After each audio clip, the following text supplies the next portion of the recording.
This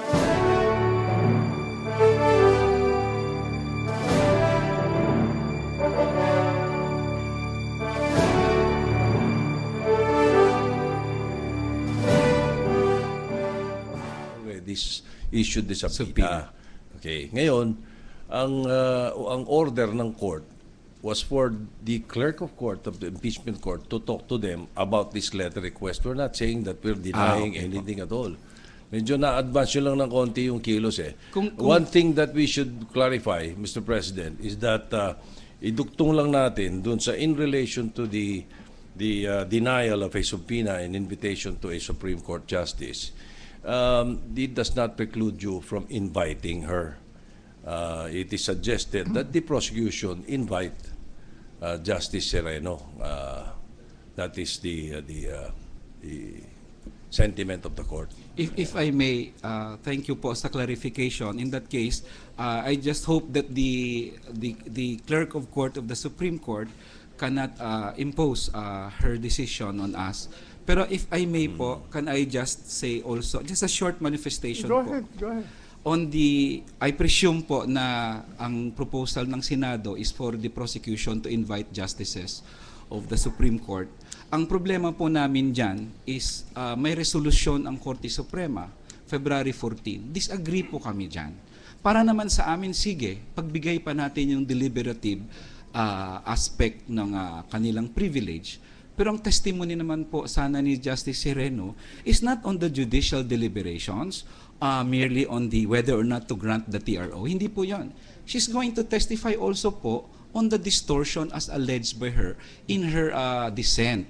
At yung judicial misconduct, if any, if there is a distortion of the decision, is not a collegial act po of the Supreme Court. In fact, the allegations of the prosecution, may desisyon ang Korte Suprema na magbayad ka muna ng bond bago ka lumipad. Ang naisulat po ng Chief Justice is pwede ka nang lumipad kahit hindi ka nagbayad ng bond.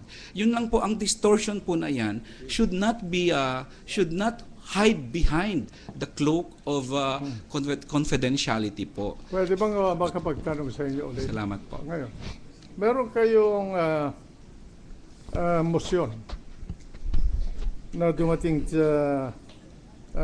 dito sa impeachment court at hinihiling ninyo ang subpoena o kaya imbitasyon kay Justice Sereno.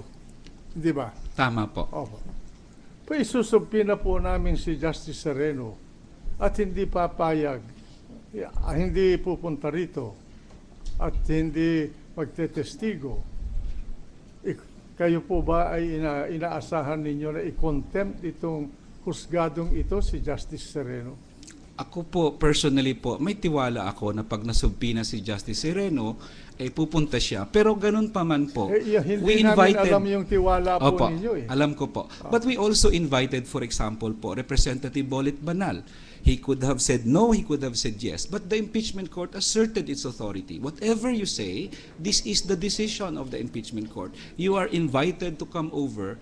Kung kaya, para sa amin po naman, just to assert po that power of the impeachment court, at least kung tatanggihan o ang imbitasyon, it's an invitation po, and therefore maybe pagpalagay natin imbitasyon, iimbitahin ng husgadong ito si Justice Sereno at siya ay pupunta rito. Ano ba, maging testigo o resource person? Well, ang sabi ko nga po sa motion. Sandali lang. Ano ba ang gusto ninyo? Maging testigo ninyo o resource person? Ang amin pong ninanais po is mag-testify siya po for the prosecution. Para sa inyo. Of course, because the Senate rules also apply here, as far as I know, the Senate, under the Senate rules, the resource persons are also invited. But as for our purpose po, we would like her sana po to testify. Palagay ninyo na pag inimbita natin si Justice Sereno, pupunta dito, magsusumpa dito sa husgadong ito at magdedeklara bilang testigo ng prosecution. Ganun ba? If that's the subpoena... Tinatanong ko kayo dahil meron akong puntirya dyan. That's what we were asking po, that she testify for the prosecution. Kung ganun ang akala po ninyo, bakit hindi ninyo imbitahin muna si Justice Sereno na pumunta rito. Kaya kayong prosecution eh. Halip na gamitin ninyo ang compulsory process ng hukom na ito, kayong mga prosecution, dapat kinausap ninyo yung gusto nyo maging testigo at dalhin ninyo rito muna. At kung ayaw at napupunta na kusa at sinasabihin ninyo sa amin, kailangan daw niya ang subpina o imbitasyon, baka sakali kakausapin ko ang mga kapwa kong hukom at baka sakali papayagan. Of course, we can also take the advice of the Senate President. Ang problema lang na po namin, yung February 14 resolution ng Korte Suprema that not only prohibits but in fact threatens members of the court from cooperating with the impeachment court po. Yun ang pinakamalaking balakid. Ayun nga po meron yun. Kung meron din kayo ng ganun sa House of Representatives, mapipilit po ba namin kayo na dumalo rito? Tingin ko po, yung internal rules ng legislature, ng Supreme Court o executive, at may mga, hindi po dapat siya maging absolute blanket confidentiality na mawala na po ng poder ang impeachment court on issues that are no longer in fact part of the adjudicatory tasks of justice po. Sa akin po, the internal rules may only apply pag adjudicatory process o kung sa legislative naman po, legislative process. Pero kung katulad niyang ina-allege po ng prosecution na mayroong pagsalungat, pag-distort sa decision po, sana po hindi natin mahayaan na mag-issue ang Korte Suprema ng isang internal rules na nagpo-protect po niyan despite the fact that in many instances, it has been said that yung mga privilege po na yan should not be used to cover a crime or an offense po or judicial misconduct. Ginagalang ko po ang inyong opinion. Pero sa aking paningin ay yan ay opinion lamang at meron din mga iba na may opinion at igagalang ko rin yun. Mr. President. Pero pag ginawa ko yon, ginawa nitong husgado na ito yon, baka magkakaroon tayo ng mas malaking problema eh. Mr. President, may we recognize Senator Miriam Defensor Santiago. The gentle lady from Iloilo.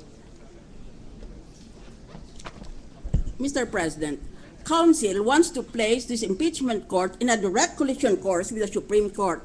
Council's answer to the question, anong mangyayari ngayon pag sinabi na natin ang isang justice of the Supreme Court at ayaw niya sumunod? The answer is not responsive. Sa tingin ko naman ay susundin niya. Hindi, sagutin mo ang tanong. Ano mangyayari ngayon kung ayaw niya? Sagutin mo. Your answer should be responsive and I'm not asking you to answer at this time. You've been asked that several times by the presiding officer and you insist on hypotheticating that you will obey. Kung hindi nga niya gagawin, ano ngayon ang mangyayari sa impeachment court? Di away kami ng Korte Suprema?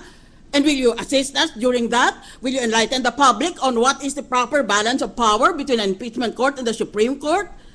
Ngayon, gusto mo na yung confidentiality privilege ng Supreme Court should be, for at least in this instance, should be disregarded. Tatlong branches ng gobyerno, tatlong sangay ng gobyerno, executive, legislative, and judicial. Bawat isa may privilege. Executive, may executive privilege. Legislative, may legislative privilege during executive sessions, as we call it. Judicial, may judicial privilege, also known as deliberative privilege or deliberative process privilege. Pag nagde-deliberate ang Supreme Court, hindi mo pwedeng tanungin iyan tungkol sa kanilang pag-deliberate. Kamukha lang sa legislation. Pag nag-closed door session ang Senate or ang House, hindi mo pwedeng tanungin ang mga legislators, senators and representatives what they took up in a closed door session. Ganon din sa judiciary. Bakit ngayon? We are singling out one branch of government so that we can penetrate the rule of confidentiality. Anong klaseng argumento yan? Do you recognize that you're asking this nation to go on a direct collision between two branches, separate branches of government? Have you fully thought out your position? Tinatanong ka ng presiding officer, ilang beses ka nang tinanong, ano ngayon mangyayari kung isabihin na namin, utusan namin ang justice at ayaw niyang sumunod? I-cite namin siya for contempt. Ano ngayon mangyayari? Magpapakulong ba siya sukat? Eh kung isite din niya kami for contempt. O ano ngayon ang sagot mo? Pag-isipan muna natin ito because we're talking about the entire nation. This is not a question of pataasan ng ihi. Sino mas malakas, ang Supreme Court or Impeachment Court?